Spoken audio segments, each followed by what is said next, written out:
Well, hello there people from the internet and welcome to Fallout 4. This is just going to be some free roaming the wasteland and seeing what we can find around. I'm not going to spoil the story for you or anything. I'm just going to show you a cool couple of things that you can do.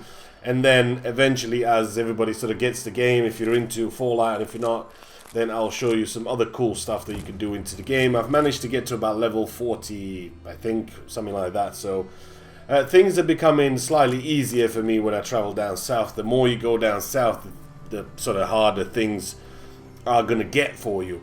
But as it stands, I love sort of roaming around the wilderness and just finding certain things and finding people and just talking to them and just seeing what they're up to. If you're still considering buying the game, this is on PC, this is on max settings. There is a few issues that I personally had with the game. I mean, every time I log into one of those terminals, maybe not every time, but 8 out of 10 times I log into one of those terminals, I end up being glitched or something like that, and I have to sort of reload the game again. Now, luckily for me, I figured that after about 2 or 3 tries, and I always do a quick save just before I log into one of those terminals, just to be on the safe side. Otherwise, you might have to load going back, say, 10 minutes, 20 minutes, or whatever, something like that. So that's one of the things that's kind of has to be on the list of the day 1, day 2 patch or whatever that's going to be. There's a few frame drops here and there in the big cities, and depending on what you're facing and what you're fighting, but nothing really too major that's going to affect your game or anything like that. As for the game itself, definitely a huge game. There's plenty of stuff for you to do. There's lots of crafting, lots of building. It's going to be a pretty interesting journey for everybody because everybody's going to play in its own way. But as it stands, I mean, I managed to just sort of push through the story. I think I'm about 40 or 50% through it or something like that. I mean, usually on open world games like these, usually you can mess around with a few hundred hours easily on these games. But the story itself, it ends up usually being 20, 30, 40 hours or something like that. It just depends on how many times you die and what kind of upgrades you take along the way and your strategy and all that sort of stuff. So as it is so far, definitely enjoying the game. Definitely something that I would hold up, watch a couple of videos, see if it's a game for you. There's going to be a lot of emphasis on crafting. There's a lot of emphasis on story and you having to do all sorts of things before you can actually progress to the next step and do this and do that. So if you're not into that, then it might not be the game for you. That you need to have a certain circuit board from that particular place so you can build a generator, or you want to build yourself some turrets, or you want to build yourself a home. Whatever, it's all going to take some time for you to sort of get into, and it's not going to be one of those quick games that you can just, yeah, I'll just do this and I'll just do that and I'll do that. Everything's going to take you some time, and that's what Fallout's all about. Once you get into some cool weapons, once you get into some cool power armor and some other stuff like that, it will make the game a little bit easier for you. You can join certain, I don't know, I'll call them a guild or something, like the Brotherhood of Steel and some other things like that. You can join them up, and they certainly will help you along the way.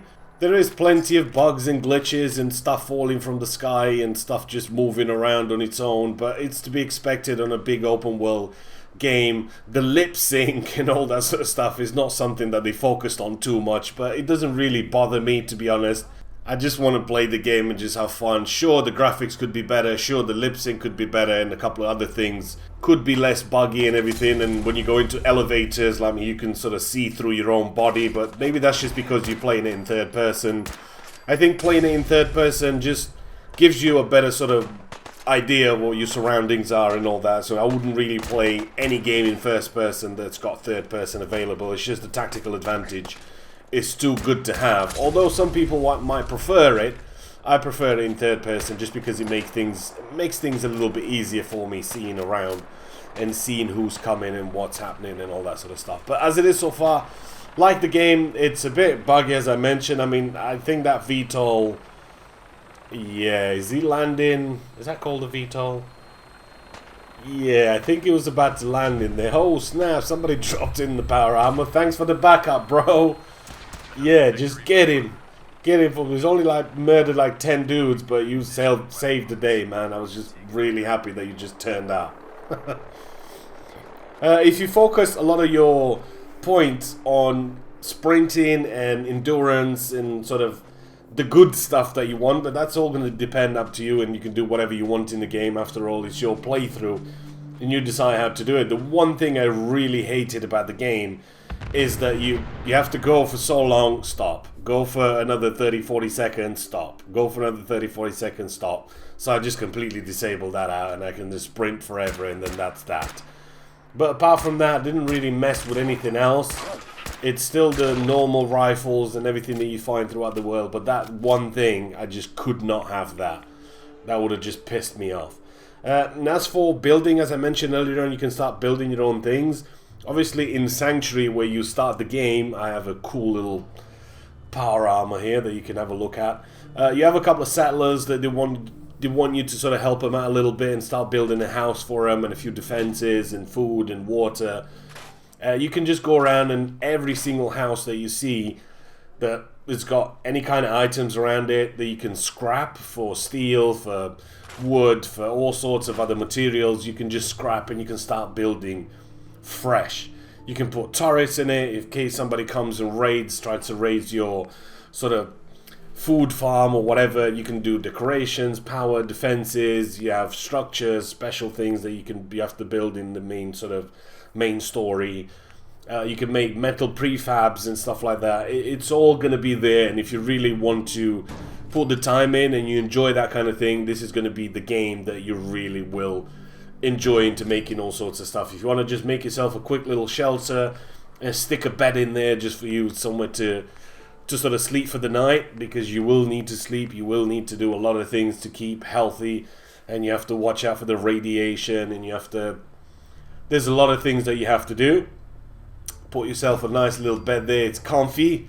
Well, obviously you're still sleeping outside, but hey, you're not in the rain. But once you got to that stage and you have enough materials, you can start making your full house, and you can start putting all sorts of defenses and turrets and trading stuff around it, and Tesla arc coils and generators, and everybody will be fried to death and shot to death, and it's going to be pretty cool. So that's pretty much it for this video of Fallout 4. Obviously, when I complete the house and I put all the turrets and I get all the materials and everything that I need and it's completely done, then I'll come back and do another video. I'm also going to be streaming the game as well this week, so if you're interested in just seeing a little bit of gameplay, a little bit of the story, a little bit of what's going on, if you're sort of new to the Fallout series, and of course I have my little doghouse there, then you're welcome to hop into the stream tomorrow, see what the game is all about, ask me a few questions, what you need to know before buying it, and all that sort of stuff. And that's it. This is the power armor that I've got from the Brotherhood of Steel. It's actually pretty cool. So when you need to travel down south and you get yourself into tricky situations, if you have enough cores, take one of these suits with you and it should help you carry a lot more stuff. You can do a lot more damage, melee damage. It's all sorts of benefits by having one of these suits, and you can upgrade it, you can do all sorts of modifications to it.